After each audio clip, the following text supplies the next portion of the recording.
How do you find that? How is it? Is it? It's a mix. It's really worthwhile. It's really, I really enjoy my job. I really enjoy going in and doing the work, doing face-to-face work. But yeah, it can be challenging. It can be challenging because you're not always going to hit the mark. Does that make sense? Like, you're going to go in there with big ideas and dreams of what you want to do and what you want to be the outcome. Yeah. And for whatever reason, you're not always going to hit. Maybe you're not the right person to like resonate with that young person that you're talking with. Quite often you are, and it's like hugely rewarding. But there's of course there's going to be cases where you run into young people that they're either not ready for that sort of intervention. That's a huge thing. A lot of young people, especially young men, I think are not ready for a therapeutic environment It's yet. just like there's just 100%, yeah. 100%. They're ready for. They're ready for. No, honestly, I think they're ready for. Sounds silly, but I've been thinking about it loads recently. But they're ready for like a mentor. Okay. I think like another, especially I always think about like young men that haven't been able to get through to, and I think they're ready to have a mentor that is another man that they see themselves in and is ready to guide them, especially when we're talking about our young people that are at risk of exclusion. And in London in general, there's just a lot of stuff that comes with being like a young man in that setting, I think. What age groups is it? Or is it from primary to secondary to? Yeah, so I work with primary and secondary. Okay. Yeah, for sure. Yeah, yeah. There aren't enough. I mean, have you heard of a organisation called Mentivity before? Yeah. Yeah, they're quite good. I've worked well. I know the guys personally, actually, Tyson and Leon. They're doing a lot of work around mentoring. They actually do come into my place of work as well to, work with some of the children. It's hugely important. I just think a lot of young people, and a lot of adults to be honest, but you can't really do, well maybe you can, but that's not my forte, mentoring with adults. But there's just a lot of like young people that aren't ready to sit one-on-one and sit down and tell you. They don't even know what the issue is yet. Do you know what I mean? Like, they're not ready to have that dialogue with you at all. But what they would benefit from is some guidance, maybe in terms of like career, job. I think sport can be hugely beneficial. Yeah. And there are some like organisations and charities that will be like, I forget the name, but there's like, that will get them in through football, get them in through, using sport as a medium. Absolutely, to sort of it's engage discipline. Them. Yeah. It's like probably your coach or whoever is like a safe space for you. Like if something is going on and you want to bring it up to them, and that sort of thing. But they're not ready for like sit down in a room face to face, like tell me what's going on for you sort of thing. Do you know what I mean? Yeah. They're not ready for that dialogue yet, and that's fine. But they do need a safe space, and they do need someone to sort of look up to.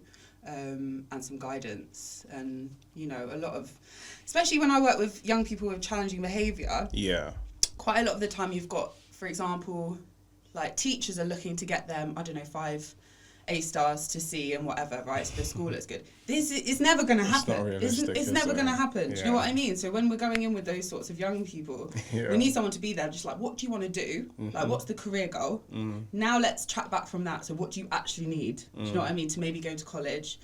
Maybe you don't need anything from school. Do you know what I mean? If you've got your own ideas. But maybe you do just need that C in maths. And you hate maths, but just do it. Do you know what I mean? Because it's not cool to go back when you're 24 and reset. Like, you can do that and that's cool.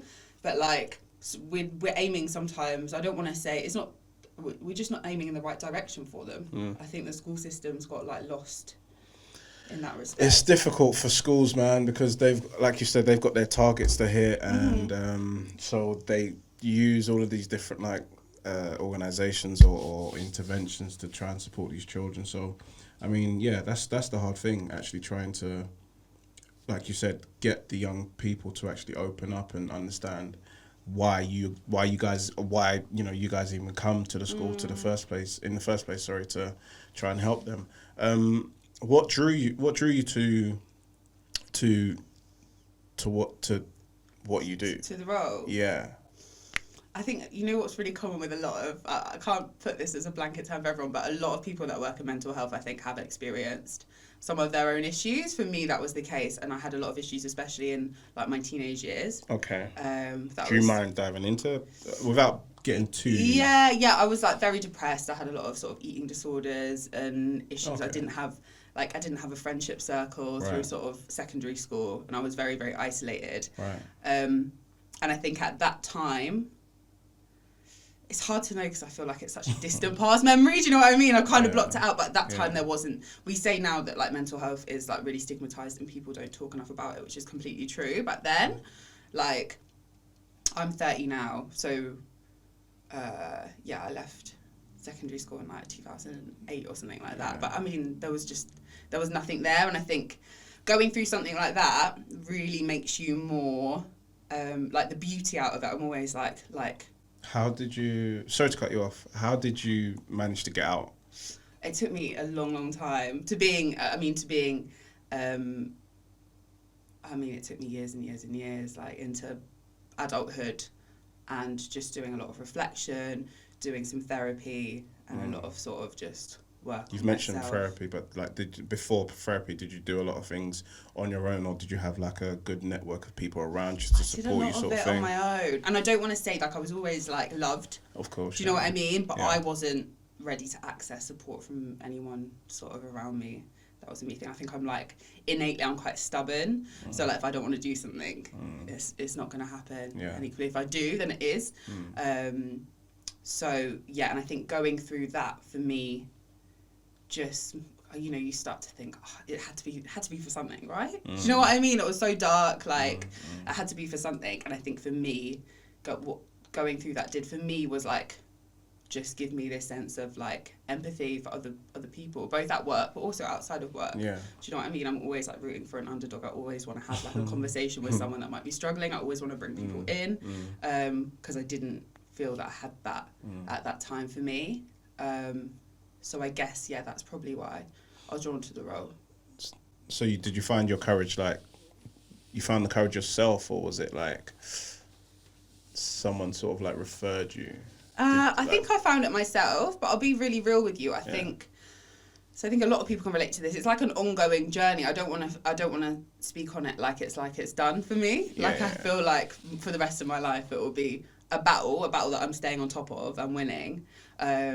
But it's definitely something that's still present in my life, like daily, weekly, or whatever. It's just, do you have control of it? It can be there, but do you have control of it, sort of thing. And I'm blessed enough that I do. But yeah, I think that's what makes me want to sort of connect with people that might be going through something similar. Yeah, that's dope. And I'm not shocked by things that I hear, because I've been there. People can say things to me, and I'll be obviously like I feel it and I feel for them, and I want to support them. But I think a lot of time people are scared about saying what's going on for them because they don't know what the reaction's going to be. Whereas I can sort of I can just accept it and hold it for that person. I'm not going to get sort of... And it's always nice, like, when you're able to actually support someone and, they can feel that you're there for them.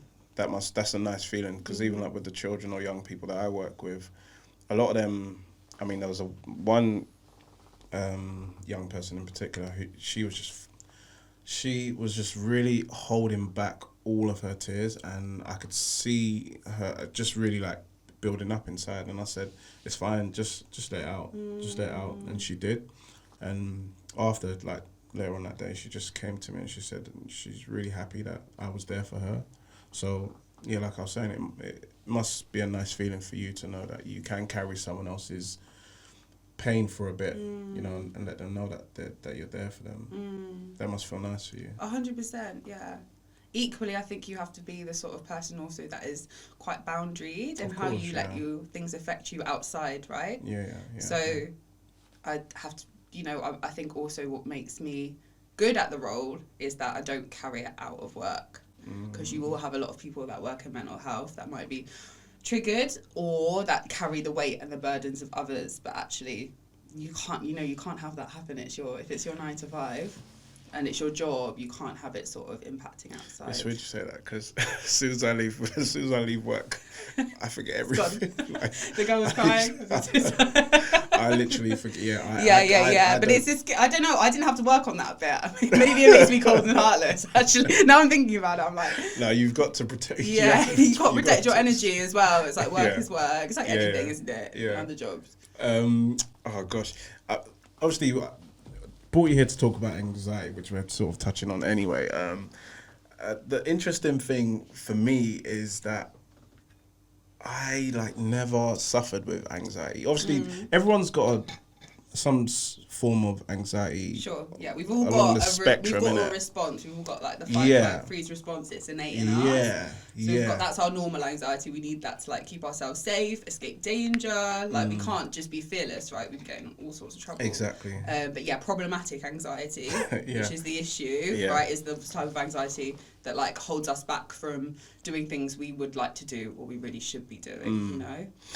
So I felt like I never actually suffered from anxiety until I got into a relationship with someone, and they just always used to really make me feel awkward about spending time with my son. Do you know what I mean? And it started off as, okay, you've got a problem, but then it built into, okay, I feel so restricted, and I feel so nervous to actually talk to her about my son and spending time with him, and to the point where my heart would really start to beat really fast, and I didn't understand what that was. And then one day I was just like, shit, I think I'm suffering from anxiety. So what I want to ask is, when these things build up, or before they get to, a destructive sort of level, what are some of the signs and symptoms to look out for? It's really interesting that you said that, you noticed it, and I think that's particularly true in men. You guys will notice all the physical symptoms first, right? Your head doesn't let on almost. It's almost I don't want to be a blanket I know what you mean, sweeping statement, but you've got this stuff going on in your head probably, but it's it's a little bit easier to ignore it, or no, it's all cool. And then it's only when you start feeling it in your body, right? And it manifests physically, exactly. And then you're wait, exactly. I think that's really common, especially amongst men, and it's easier for men to talk about when it's a physical symptom too, right? But sorry, your question was what should we look out for? Because obviously before it gets to a destructive stage, like I said, I didn't know it was building up. I didn't know. Do you understand? So obviously you being a specialist in anxiety sort of thing. I think completely, like you said, just being aware of the physical symptoms and how that manifests. That's particularly true, like I said, I think that's more common amongst men, but also among children and young people, is they'll notice that we call it that it manifests psychosomatically, through our bodies way sooner. So those are telltale signs, right? If your heart's beating really fast, if you're getting clammy palms, if you're getting stomach aches, headaches and things like that aren't usual for you, that should be a little trigger to say, hey, what's up? And the other thing that anxiety goes hand in hand with is avoidance. Anything we're avoiding, you need to ask yourself why you're avoiding it, especially for you, like you said, in your relationship, you're avoiding having certain conversations, and if that's a new thing for you and you're actually normally I'm quite a good communicator, what's going on here? That's what should sort of turn our brains on to think something here is not feeling quite right. So I would say definitely the physical symptoms, and definitely just have a look at what your life in life you're avoiding, because it makes sense that we would avoid things that make us anxious, because no one wants to experience anxiety. It's not a nice feeling, right? So those would be the two sort of telltale signs, the avoidance and the physical symptoms. But I really think just educating ourselves in this, I would go as far to say that everyone is probably everyone's gonna experience problematic anxiety at some point. I'm sure there's a lot of the older generation looking back now and thinking, do you know what I mean? That's what that was. It's crazy, and we see it so much in young people, and especially after COVID. I think for me, I've done a lot of reflecting on this because it's mad. I think social anxiety amongst teenagers crazy. It's Like, through the roof right now. oh my God, I can't. And I think it's sort of in tandem, COVID and then social media, I think has done it. Like, they're not used to talking to people. Like, they're not used to it. Wow. Everything's awkward. Everything's weird. See, everything's uncomfortable. You're saying that. This is why I kind of like want to go into what we were speaking about earlier. Why I want to go into, because I feel like I'm just disconnected from, you know, teenagers. Not that I have teenagers around me or anything like that, but I am. When I look at a teenager or I see a teenager, they just look so lost. Like, they look so lost. They're constantly on their phones and whatnot. And obviously you hear what happens in the news and what's been happening in the news, you know, and it's like, rah, like, what's going on, innit? So, yeah, sorry I cut you off. Yeah, no, I just think it's a real problem. And I think this is sort of on another tangent, but they just see us now, teenagers. It's nothing's more humbling than going into a school and realising they see us as just old. You know, like, so disconnected from them, and like, we don't know, do you know what I mean? It's really hard. And I remember being a teenager and thinking the same thing, and I'm like, no, I'm cool. I'm not like a regular teacher. Do you know what I mean? So it's hard to make that connection, but I think social media is really like, they're just not used to having real human interaction and conversation. You know, I know that there was, you know, we would call them shy, right, in our class, when there was kids that were just shy, right? They were probably really anxious, actually, and they just weren't getting support, but that's super shy. Whereas now we've just got the majority of kids don't want to answer questions in class, don't want to read out loud in front of people. And that's cool. Like, if you're in primary school, that's fine. You talk on by, maybe you get through like secondary school, but like they need to go to interviews for jobs. Do you know what I mean? They need to be presenting things in their place of work. They need to be putting themselves out there. So that's a worry for me, I feel like, when I see sort of a 14-year-old that just will not sort of communicate with anyone or read out loud in front of the class or ask Mr. questions, because it's like they're anxious. And you'll see it with boys. I'll see a lot of boys now. Just people think, especially the ones that maybe it coincides with like challenging behaviour, right? So maybe they're giving it all this, really. But actually they're not. They're anxious. They can't communicate properly. They don't have the means to communicate properly, and they're not getting the support that they need. And it's worrying. Yeah, COVID definitely tipped so many people, well, just over the edge. And even like in the primary school as well, there are a lot of boys and a lot of girls like just really just don't know how to communicate, and that's hard, especially at such a young age. It's good that obviously we have people like you coming in to help, you know, teachers and staff members to actually support the young people. It's also with teenagers, like, do you feel like there are enough safe spaces for them to talk? Because I don't as well. And it's kind of something that I want to try to actively build, create, manifest, or whatever you want to call it, where there's a safe space, where it doesn't necessarily have to involve like social workers or a teacher or you know, just safe spaces for them to talk, you know what I mean? No, and I think it's really important. I think so at the moment I'm working for sort of an early access hub, and the hub's within the community. And I think that's really important because although I run the school-based service part of the team, so I'm working in schools, but I think there's a lot to be said for safe spaces that are outside of like NHS and therapeutic environment, like that sort of a therapeutic environment, and outside of school as well, because there's only so much you can get out of a kid when they're in school. The good thing about working within a school is because, well, hopefully they're going to show up. Right, they don't have to travel to you, they have to move to different areas, it's easy for them. But it's under this sort of just school, you know, they're in a school space which a lot of them don't feel comfortable in and don't enjoy, right? So I do think, there's a lot to be said for having sort of early access hubs and mentoring schemes within the community. But the problem is then getting them there, you know, because a lot of them, they would value it at the time and they would value that space, but they're teenagers, isn't it? It's hard to sort of get them up and out. Do you know what I mean? Where you're out in the community still, and I'm not. Like, obviously, you mentioned a hub. Are there like community centres like running still, or like youth clubs running? Yeah, there are. Yeah, not as many, and the funding's been cut, and so that some of them will have closed down, and some of them just the activities and stuff that they used to be able to run won't be running anymore. You know, it's that just lack of funding. Funding, really. Yeah. I mean, the government's got money, man, surely. Of course. That's never been the issue. The money's there. Do you know what I mean? Yeah. It's just not being put in the right places. So it's a real shame. That's but crazy.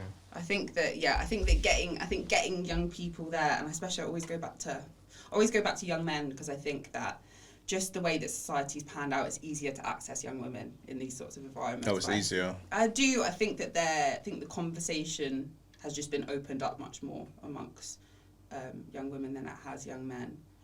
I don't know what your view is on that. I think there's a lot of women in the sector that I work in. Right. It's saturated with women. Oh, is it? Yeah, so it's really hard to get male practitioners and things in, and sometimes you'll be doing. But actually, I was at a work event last night, and we had 2 young people from the youth parliament. Okay. And they were saying that the answer to get men to access like therapy more to speak is to like, so if we're in classrooms and we're talking to young people, we should be dividing the boys and the girls up. Oh, okay. Yeah, I don't know. What do you think? Do you think that men, like young men in general, would find it easier to talk about those things without? Yeah, I mean, just when I'm with my guys, for example, we actually open. Women will be surprised like how much we actually open up. So yeah, I think that's a shout actually. It's a shout. Yeah, I thought it was a really good idea. It's a good shout. Yeah, they were really good. These 2 young girls that were there. Yeah, so I think that would be. Can I pour yourself you haven't had a drink? What are you drinking in there? Water? Yeah. Well, help yourself. Help yourself. There's ice cup just down there. What are you gonna have? I'm so easily peer pressured. I'm gonna try some of this. My guy actually bought this for me. I don't know what it is. Black grape, vodka, spirit. Yeah, I'm just gonna have some of this, you know.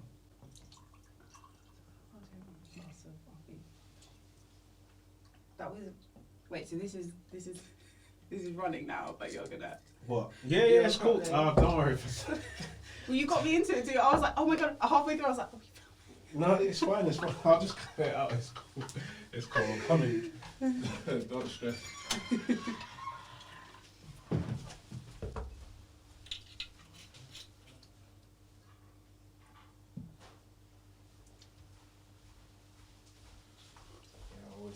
These.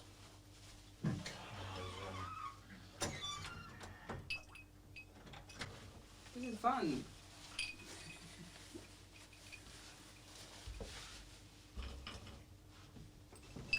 Yeah, man. Anxiety is a crazy thing, man. Like I've seen. Yeah, but you.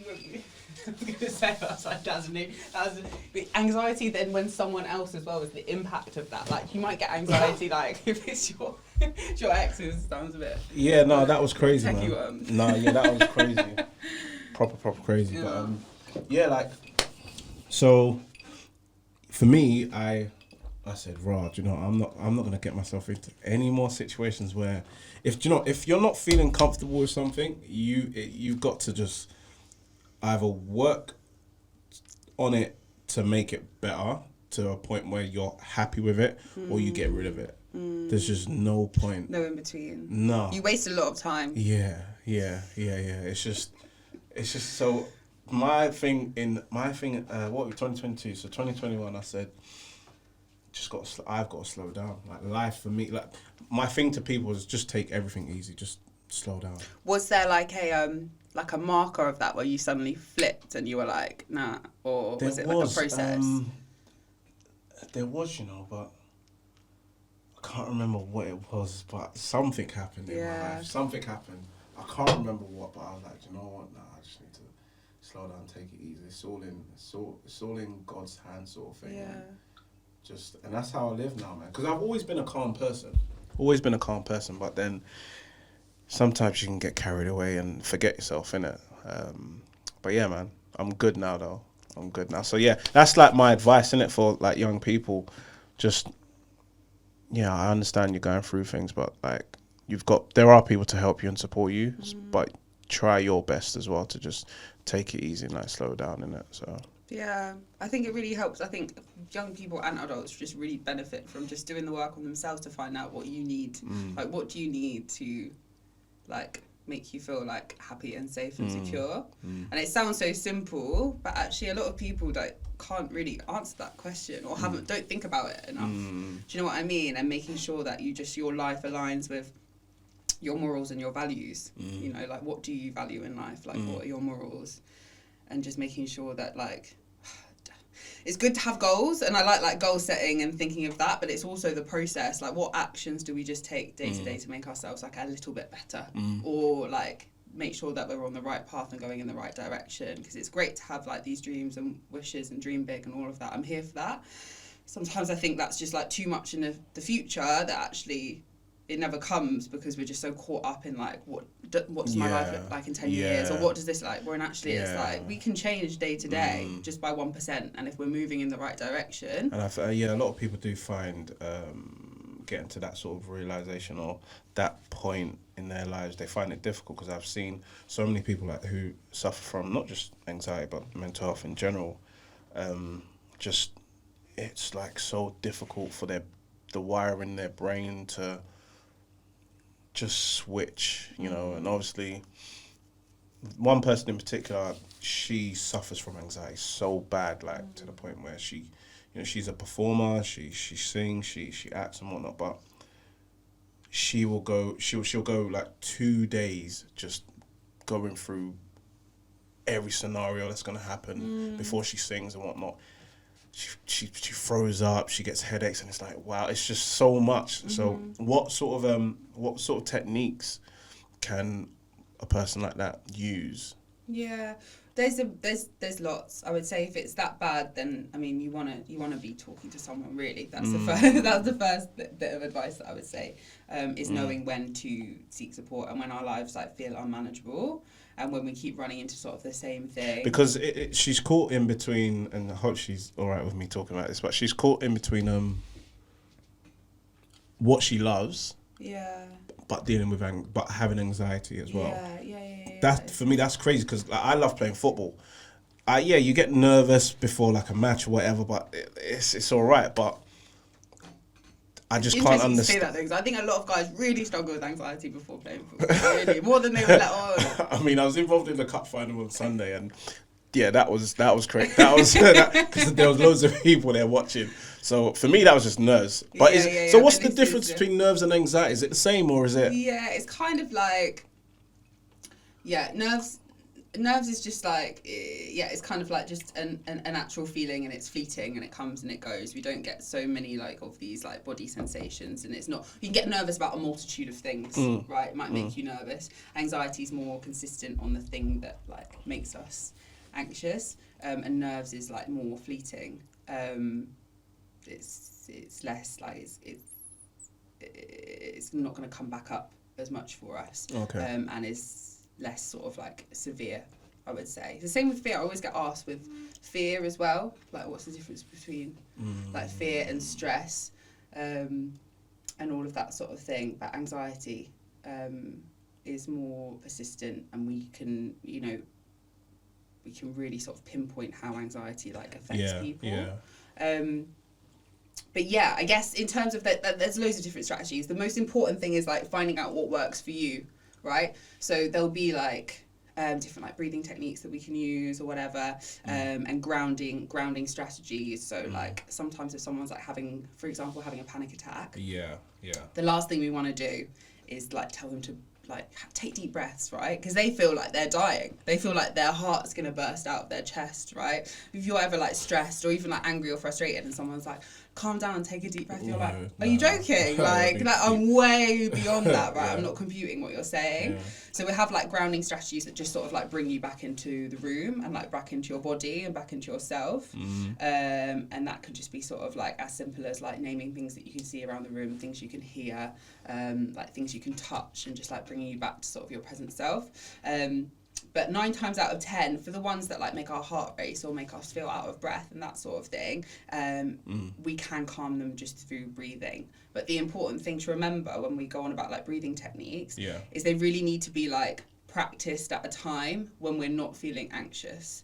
because we need to know how to use them effectively, and they need to become like second nature. So then Right. when we are in that setting, Right. we can pull on them much more easier, and we've like rehearsed them. Like anything you practice, you get much better at it. So like things like meditation and stuff like Yeah, that. yeah, but even helps just a little like, bit. even just like, I won't do it now, but even just like counting your breaths and counting the number of seconds in and out, like that is going to, like, whether we like it or not, calm those physical symptoms, right? We're not going to start feeling out of breath anymore. Our heart rate is going to go down. So like for your friend that's a singer, like maybe she's scared something's going to go wrong, she's going to mess up, like no one's going to like her performance, that sort of thing, and these things go round and round in your head. And with that sort of like stuff, we want to use more like thought challenging. So something that we might get someone to do is, for example, like write out the worst case scenario of what's going to happen, right? And they'll be, if they've got anxiety, they'll be able to tell you they've already thought it a million times over. And then the best case scenario, and then we'll start thinking about, we'll look at both of those and then start thinking about like what's most likely to happen then, if we can see the best case scenario and the worst case scenario. Or we might start thinking about like, if you were to sort of like be up in court in front of a judge and you were to say these anxious thoughts, or you were like trying to prove that point, like do you actually have any evidence that any of this is going to come true? Right. And also, what have your previous performances said, right? She's a singer, she's done well, she's obviously she's obviously got more gigs. Yeah, so if we look back at past experiences, what is most likely to happen?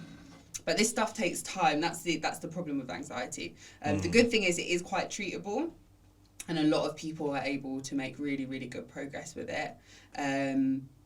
But yeah, it can be frustrating, I think, for some people, because you kind of, you might already be aware of like some of the answers, like we spoke about breathing and grounding strategies, and it just feels so intense in that moment. You're like, I just can't see this working. So it's all about sort of like just finding like what works for you, but you have to put the work in as well. You know? Do you work with a lot of adults? I don't sort of do any therapeutic interventions with adults with these issues, but I work with a lot of parents with young children with anxiety, for example. So say if we have like a kid in primary school that's anxious, I won't work with the kid, I'll work with the parent, because more time they're with the parent. Okay, You get it? course, so it doesn't make sense for me to see a 7-year-old for 50 minutes a week, because they're not going to retain it. Whereas if I teach the parent the skills, they're with them all the time, right? So is it like home visits, or you get the parents to come to the hub sort of thing, or? Could be like either or.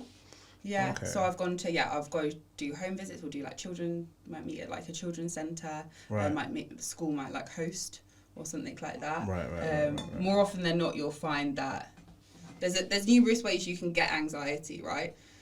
And I always say it's not actually that important to dwell on how someone gets anxiety, because it's all about how you move forward. We don't need to do really any sort of deep dive, but a lot of the time it can be learned behaviour. So like mum might be anxious about dogs, right?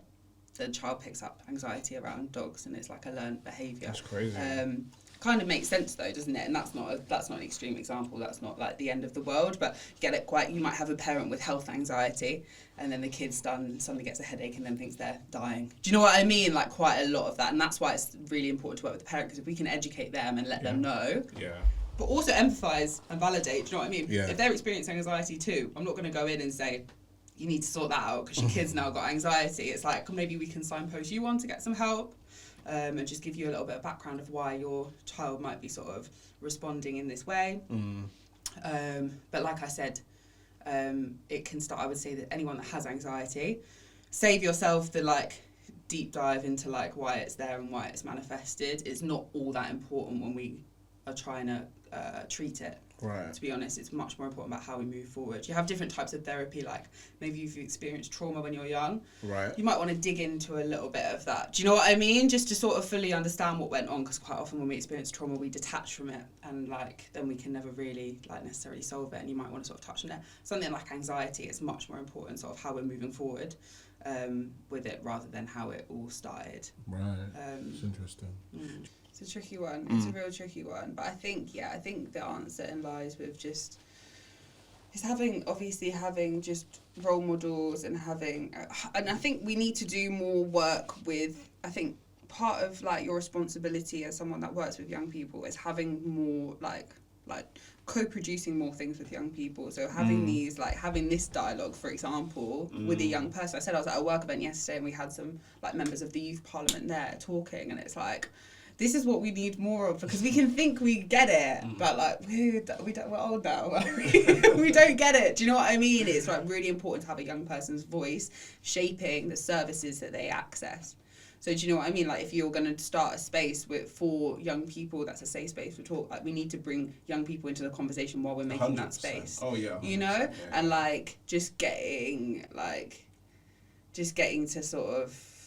to understand them a little bit more, because I've never felt like, I always thought like walking into a school I'd be like, yeah, like I get you, do you know what I mean, I get it, and I've just never felt so old and detached in many ways. Like the more I try and resonate, and try to connect, the harder it can be, the more you see the gap is. And they've grown up in a different age to us. This social media thing, I know I keep banging on about it, but it's mad for them. It's mad. They haven't known any different. Social media, it is a world within itself. Like literally, I can't even begin to try to explain what I see and how I see it all playing out with young people. I mean, when Facebook first come out,